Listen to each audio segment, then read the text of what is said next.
Assalamu alaikum dear students, I am Anjum Shafiq, your biology teacher for grade 11, and today I am going to start chapter number 1, the introduction. So let's move to the classboard. So dear students, chapter number 1.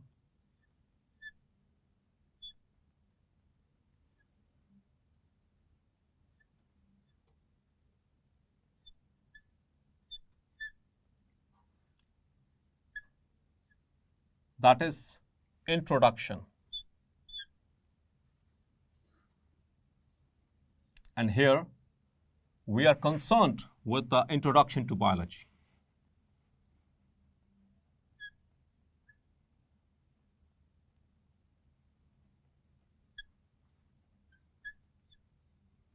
Clear?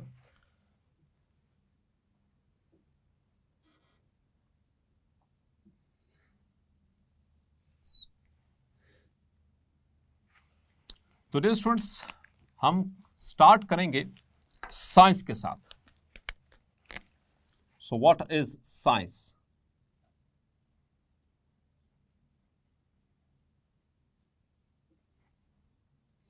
So this is a term which you have been learning since very early classes or very early grades. So dear students, science, it is the knowledge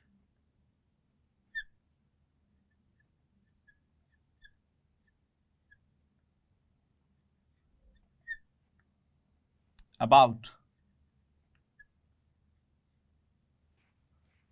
logical and systematic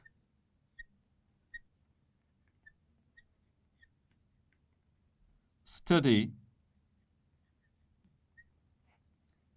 of physical world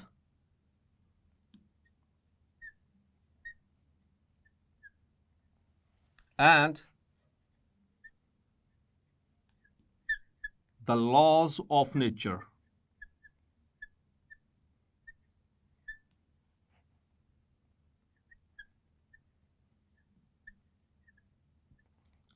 So that is basically what we call as science. और science में जब हम physical world की बात करते हैं तो उसमें हम physics, chemistry, biology, astronomy, everything so हम इसमें हर चीज़ को डिस्कस करते हैं. जहाँ जहाँ पर हमें लॉजिकल चीज़ें नज़र आती हैं उनको हम गैदर करते हैं और उसको एक सिस्टमाइज्ड वे के अंदर उसको स्टडी करने की कोशिश करते हैं. इसी सिस्टमेटिक वे के अंदर जो स्टडी की जाती है फिजिकल वर्ल्ड की या फिर कुदरत के कवानीन को समझने की, in order to understand the laws of nature, this is called as what we called science. So like the other branches, so biology, it is also the branch of science.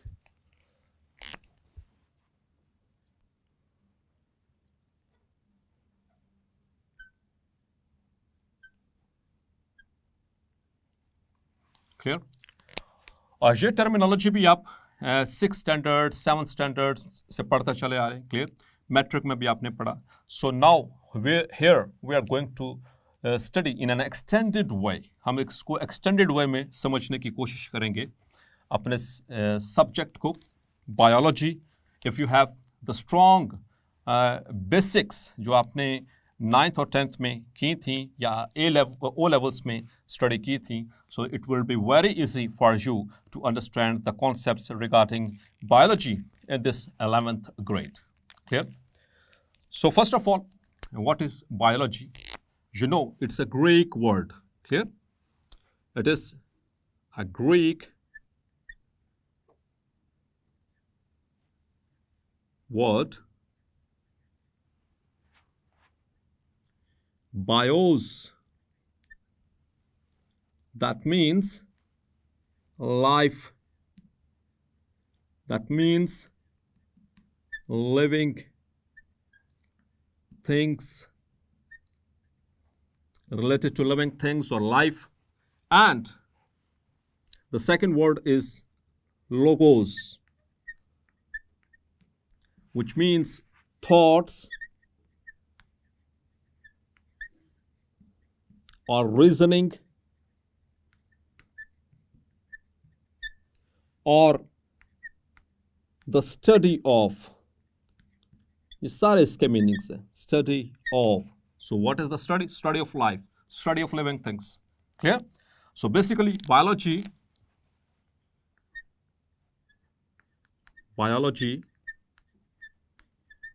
is the branch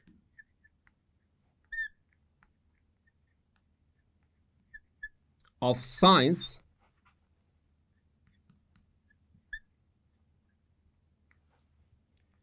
which deals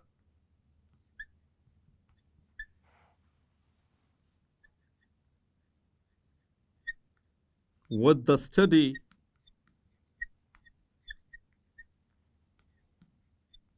of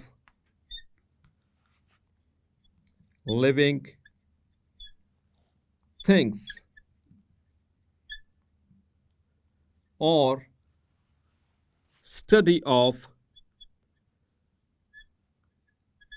life. Clear? अब dear students चलते हैं थोड़ा सा इसकी history में, इसके background में कि बायोलॉजी ये पहली दफ़ा किसने टर्म जो है वो क्वाइन की थी, किसने पहली दफ़ा ये वर्ड इस्तेमाल किया था biology. So dear students it starts from 1799. So who coined the term biology? So dear students, it starts from Thomas Beddoes in 1799. So he was the first one who coined the term biology. He was the first one, Thomas Beddoes.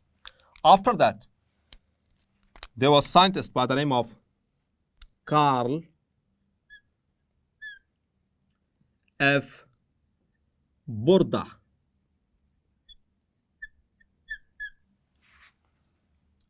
In 1800, he was the second one who coined the term biology. So after that, there was Lamarck,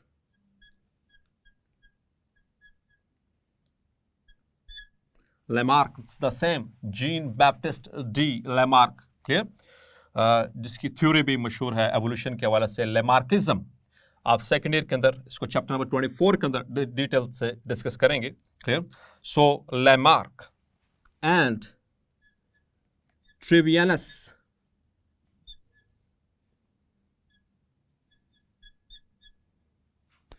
in 1802, ये both of them they coined the term biology. तो ये थोड़ी सी history थी कि ये जो term है biology ये किसने पहली दफ़ा, फिर दूसरी दफ़ा, फिर तीसरी और चौथी दफ़ा किसने क्वाइन की थी. ये थोड़ी सी उसकी ब्रीफ सी हिस्ट्री. अब स्टूडेंट्स मूव करते हैं इसके लिटरल मीनिंग पे. Clear? What is the literal meaning of biology?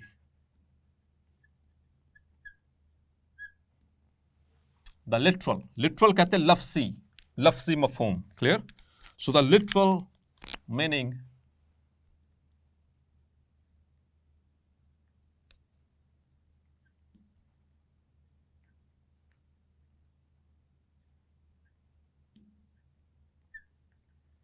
of biology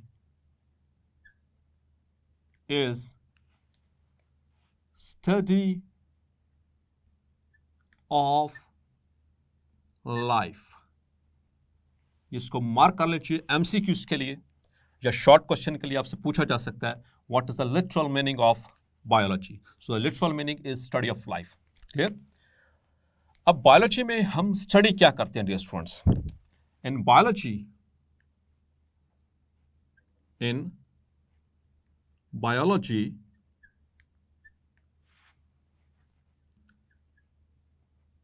the biologists biologist का पता है ना dear students? The scientist who studies the biology is known as biologist. So the biologists study living organisms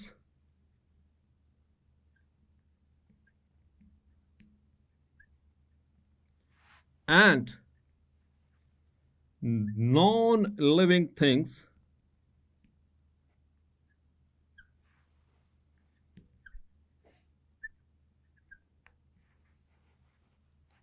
दोनों को, living organisms को तो हम study कर रहे हैं, लेकिन नॉन लिविंग थिंग्स को किस सेंस में स्टडी किया जाता है कि किसी भी तरीके वो लिविंग ऑर्गेनिजम्स को किस तरह से इफेक्ट कर सकते, किसी भी तरीके से इफेक्ट करेंगी, तो हम उन नॉन लिविंग थिंग्स को भी, उन नॉन लिविंग मैटर को भी इसके साथ डिस्कस करते हैं बायोलॉजी के साथ.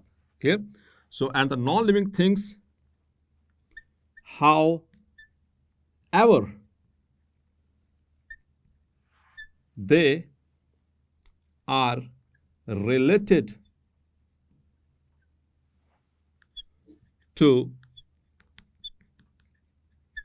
living things.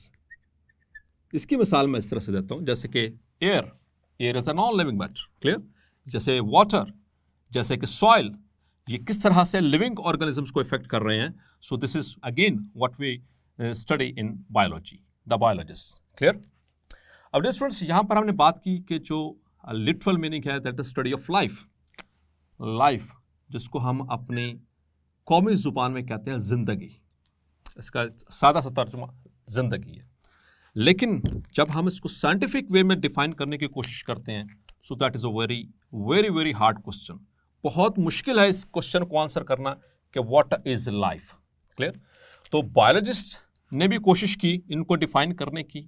इसी तरह से हर साइंस ने इसको अपने तरीके से बयान करने की कोशिश की.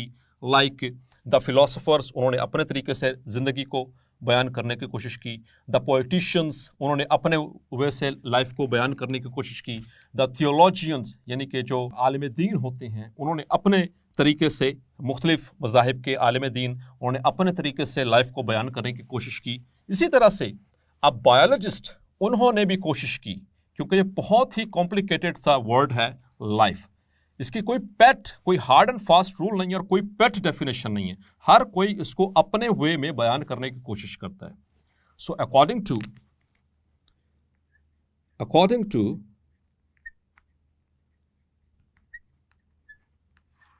biologists,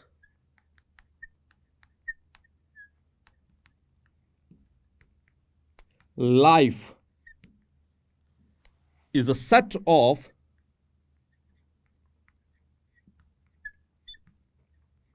characteristics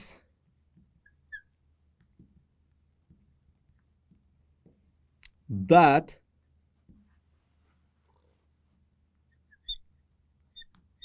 differentiate living organisms from non-living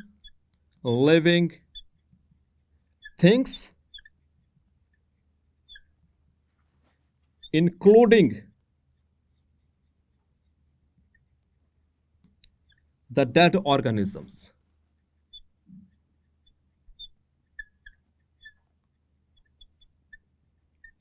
Including the dead organisms. So according to biologists, life क्या है? क्योंकि हम कह रहे हैं कि बायोलॉजी क्या है, it is a study of life. तो जैसा कि हर डिपार्टमेंट ने, साइंस की हर ब्रांच ने, हर फील्ड ने इसको डिफाइन करने की कोशिश की, इसी तरह से बायोलॉजिस्ट ने भी इसको डिफाइन करने की कोशिश की. So according to them, life चूँकि बहुत कॉम्प्लिकेटेड सा एक वो है वर्ड है, तो उन्होंने अपने तरीके से इसको बयान करने की कोशिश की. और इनके हिसाब से लाइफ किसे कहते हैं? अ सेट ऑफ कैरेक्टरिस्टिक्स. सेट कहते हैं मजमुआ, कैरेक्टरिस्टिक्स कहते हैं खुसूसियात को, एबिलिटीज को, कैपेसिटीज को. So it is a set of characteristics that differentiate, जो कि फर्क करेगा लिविंग थिंग का और नॉन लिविंग थिंग्स का. Living organisms from non living things, और नॉन लिविंग थिंग्स के साथ हम शामिल करते हैं इंक्लूडिंग द डेड ऑर्गेनिजम्स, उसको भी, तो वो सेट ऑफ कैरेक्टरिस्टिक्स जिसके अंदर मौजूद हैं वो कहलाएगा लाइफ और लिविंग, और जिसके अंदर वो नहीं है वो कहलाएगा नॉन लिविंग और डेड। क्लियर? तो ये बड़ा इंटरेस्टिंग सा यानी कि सेट ऑफ कैरेक्टरिस्टिक्स और बड़ा लॉजिकल वे में उन्होंने बयान करने की कोशिश की। तो आइए पहले देखते हैं कि वो set of characteristics according to biology जो कि लाइफ को डिफाइन करता है, जो कि लिविंग ऑर्गेनिजम्स को नॉन लिविंग थिंग्स और डेड से डिफरेंशिएट करता है, वो क्या है? The set of characteristics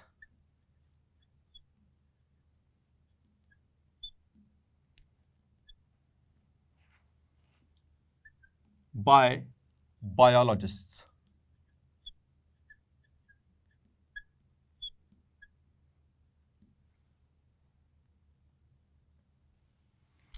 So what is that? So according to them, number one, the living organisms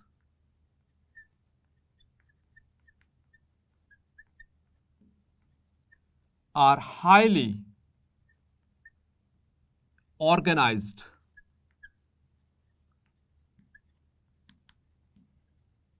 and complex entities, कि जितने भी लिविंग ऑर्गेनिजम्स हैं वो हाईली ऑर्गेनाइज्ड हैं, उनकी बॉडी के अंदर लेवल्स ऑफ ऑर्गेनाइजेशन हैं जो आगे चलकर हम डिटेल से पढ़ेंगे। अभी आप पहले पढ़ के भी आ चुके हैं, ठीक है, कि इनकी जो बॉडी है वो सब atomic particles, then atom, then molecules, then micro and macro molecules, then the organelles, then the cell, then the tissues, then organ system and the individual, on and on. So they are highly organized and they are very complex organisms. Clear? According to the biologist. So this is the first characteristic of living things. Number two,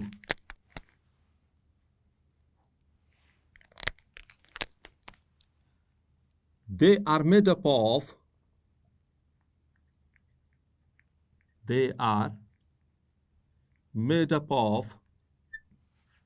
one means unicellular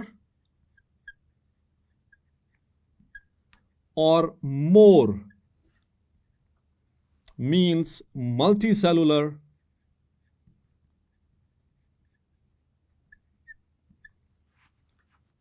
cells. Clear? They are made up of one cell or more than one cell. अगर एक cell से बने हुए हैं जो कि हम जानते हैं, they are the unicellular organisms like bacteria, all the prokaryotes they are unicellular. इसी तरह से all protozoans they are unicellular. या फिर वो multicellular हैं like fungi, like plants, like animals, they are multicellular. तो या तो उनकी बॉडी यूनिसेलुलर होगी या फिर उनकी बॉडी मल्टीसेलुलर होगी. Clear? So that is the second most important characteristic of living organisms. Now the third one, they have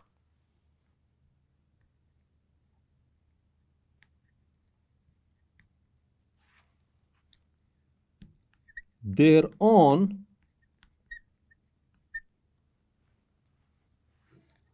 genetic code for their characteristics.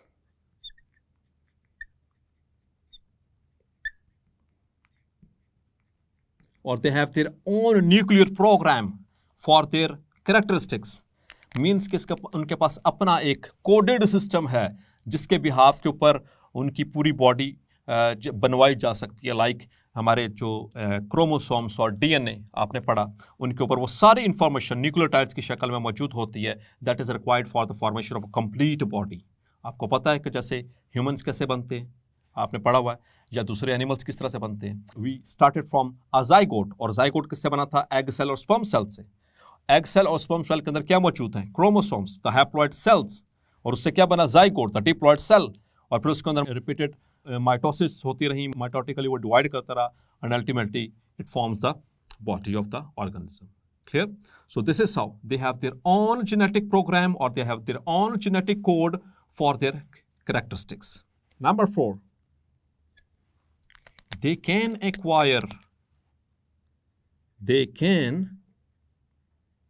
acquire energy and are able to utilize energy. मतलब कि अल्लाह ताला ने उनके अंदर ये सलाहियत रखी है कि वो एनर्जी को हासिल कर सकें और फिर उसको यूटिलाइज भी कर सकें. जैसे कि प्लांट्स एनर्जी बनाते हैं, clear, through photosynthesis by using the solar energy, और वो उसको कन्वर्ट करते हैं केमिकल एनर्जी में. चैप्टर नंबर 11 बायो एनर्जेटिक्स, उसमें डिटेल से पढ़ाया जाएगा आपको, क्लियर. और उस तरह फिर वो किस तरह से उसको यूटिलाइज करते हैं. पहले लाइट रिएक्शंस में एनर्जी बनती है in the form of ATP and NADPH, याद होगा आपको. और फिर उसके बाद डार्क रिएक्शंस में वही एनर्जी इस्तेमाल होती है कार्बन डाइऑक्साइड को शुगर्स में कन्वर्ट करने के लिए. या फिर और बहुत सारी इस तरह की एनर्जी कन्वर्शंस हमारी बॉडी के अंदर हो रही होती हैं, लिविंग ऑर्गेनिजम्स में, एनिमल्स के अंदर, प्लांट्स के अंदर, फंजाई के अंदर. So they are able to acquire energy and they are able to utilise the energy in their own ways, जिस तरह उनकी बॉडी को फायदेमंद साबित हो सकती है. Number 5, they can increase in size. तो अल्लाह ताला ने उनके अंदर इस सलाहियत रखी है कि वो साइज में इंक्रीज करें. जैसा कि आपको पता है, एक माइक्रोस्कोपिक सेल, जाइगोट क्या है, माइक्रोस्कोपिक सेल, और फिर उसके बाद फिर ऑन एंड ऑन उससे बच्चा बना. बच्चा जब पैदा होता है कितना छोटा सा बच्चा होता है, 8 से 10 पाउंड का, 12 पाउंड का. और अभी आप देखें, अपने आप को खुद को देखें, तो अभी आपकी हाइट कितनी हो चुकी है, आपकी वेट कितना हो चुका है, आपकी वर्थ कितनी हो चुकी है. So you have the ability to grow. जबकि ये देखें, this is a thing, this is my marker. तो ये चाहे 100 साल भी पड़ा रहे या 1000 साल भी पड़ा रहे, ये एज इट इज रहेगा. इसके अंदर एबिलिटी नहीं है. तो चूंकि इसके अंदर एबिलिटी नहीं है, तो ये क्या हुआ, नॉन लिविंग, क्लियर. तो इसी तरह से डेड, जैसे कोई मर जाए, कोई फौत हो जाए, तो वो भी क्या उसका साइज इंक्रीज होता है in a normal way, no. So that is how that is non living, clear, including the death, clear. Now the 6th one is they can maintain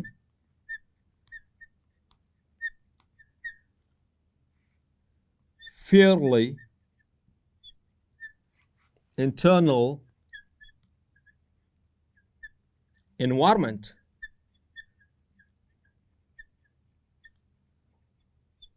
How? अब डियर स्टूडेंट्स, मैं पानी P रहा हूँ, मेरे आपने पढ़ा हुआ है मैट्रिक के अंदर, हमारे बॉडी के अंदर एक एडल्ट के अंदर कितना ब्लड होता है, 5 से 6 लीटर. और उसका आपको पता है कि 55% प्लाज्मा, और 55% प्लाज्मा के अंदर भी 90% क्या सिर्फ वाटर है. तो डियर स्टूडेंट्स, जब हम पानी पीते हैं, वो अल्टीमेटली एब्जॉर्ब होने के बाद, यानी फ्रॉम आवर कॉलन, हमारे लार्ज इंटेस्टाइन से एब्जॉर्ब होने के बाद कहाँ जाता है, ब्लड में. एब्जॉर्प्शन कहाँ पे हो रही है, ब्लड में. तो ब्लड में शामिल होता है. आप लेट्स सपोज ½ लीटर पी लिया, तो ½ लीटर ऐड हो गया. लेकिन ऐसा नहीं है कि अब मैं पानी पीता जाऊँगा तो मेरा ब्लड वॉल्यूम बढ़ता चला जाएगा. नहीं, माई किडनीज आर देयर, अल्लाह has given me, provided me kidneys. वो क्या करेंगी, जो एक्सेस वाटर है उसको रिमूव करती चली जाएंगी. मेरा एक कांस्टेंट बॉडी टेम्परेचर है, एक नैरो रेंज है मेरे पास जो अल्लाह ने मुझे दिया, that is 36.1 to 37.8 degree Celsius. इसी रेंज के अंदर मेरी बॉडी जो है उसको मेंटेन कर रही है, चाहे बाहर बर्फबारी हो रही हो या बाहर जो है वो 50 डिग्री सेल्सियस टेम्परेचर हो जाए. So this is how they have the ability, they have the capacity to maintain fairly internal environment. Clear? Number 7, they have ability to respond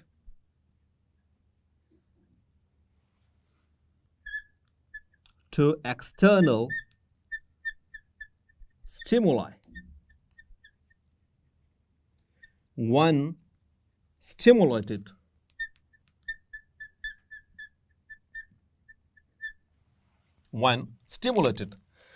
तो हमारे पास अल्लाह ताला ने खासियत रखी, क्लियर.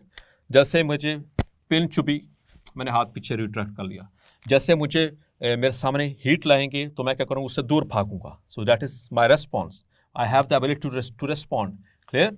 जैसे मुझे ठंड लगेगी तो मैं अपनी बॉडी को ऐसे करूँगा, ठीक है. मेरी बॉडी अंदर से क्या करेगी, वो शिवरिंग स्टार्ट कर देगी, वो वैसोकंस्ट्रिक्शन स्टार्ट कर देगी. So this is how I have the ability to respond to the external stimuli whenever stimulated. अब साउंड वेव्स, मेरी साउंड वेव्स आपके पास जा रही हैं थ्रू अ डिवाइस, ठीक है, और वो आपके ईयर ड्रम को हिट कर रही हैं. सो आपके ईयर ड्रम को स्टिमुलस मिल रहा है, वो वाइब्रेट कर रहा है, उसके साथ कनेक्टेड जो बोन्स हैं, मिडल ईयर ऑसिकल्स, वो वाइब्रेट करती हैं. वो फिर आके वाइब्रेशंस जो हैं वो पास ऑन करती हैं to the internal ear. Internal ear के अंदर मौजूद होता है फ्लूइड, वो वाइब्रेट होता है. उसके मिडल डक्ट, कॉकलिया के मिडल डक्ट के अंदर होते हैं हेयर सेल्स, वो स्टिमुलेट होते हैं. There are receptors, hearing receptors. और फिर वो क्या करते हैं, they send the impulse through the auditory nerve, that is the vestibulocochlear nerve. पढ़ा था आपने मैट्रिक के अंदर ईयर का स्ट्रक्चर, ठीक है. और वो कहाँ पर जाता है, फिर हमारे यहाँ पर the temporal area which is related to the sense of hearing, clear, and sense of smell, जो हमारा टेम्पोरल लोब है सेरिब्रम का. So this is how we respond. फिर हमें समझ आती है अब आपकी बात को कैसे रिस्पॉन्ड करना है. मुझे आपकी बात समझ आ रही है, जब आपको मेरी बात समझ आ रही है कि नहीं. So that is how we respond. Clear. ठंड को हम एक्सट्रीम्स ऑफ टेम्परेचर को, extremes of everything, we have the ability, even a threshold stimulus can stimulate us. Clear. And more characteristics are also there. इसके अलावा भी कुछ ऐसे characteristics हैं डियर स्टूडेंट, इसके अलावा जो कि डिस्टिंग्विश करते हैं. अब ये कुछ बेसिक सेट ऑफ कैरेक्टरिस्टिक्स मैंने आपके सामने रखा. डियर स्टूडेंट्स, इन सब को कंपेयर करें, कोई भी चीज़ रख लें, अगर तो उनके उसके अंदर ये सारी एबिलिटी है, ठीक है. और ख़ास तौर पर ये लास्ट में एक और बहुत अहम, they have the ability to reproduce. They can reproduce and produce fertile offsprings.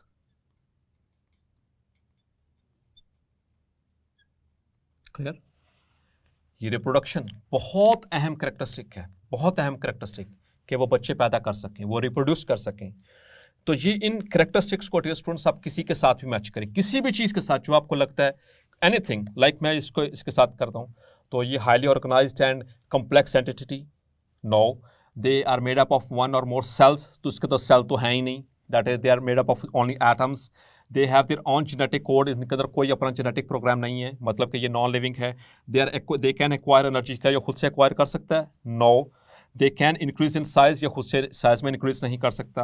They have the ability to respond. इसको मैं जितना मर्जी मारूं, इसको फेंकूं, जैसे करूं, इसको तोड़ दूं, इसको वट एवर आई डू, ये किसी भी तरीके से रिस्पॉन्ड नहीं करेगा.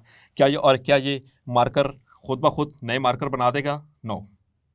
तो अगर इसके पास इनमें से कोई एक एबिलिटी मौजूद नहीं है, so it means what is this?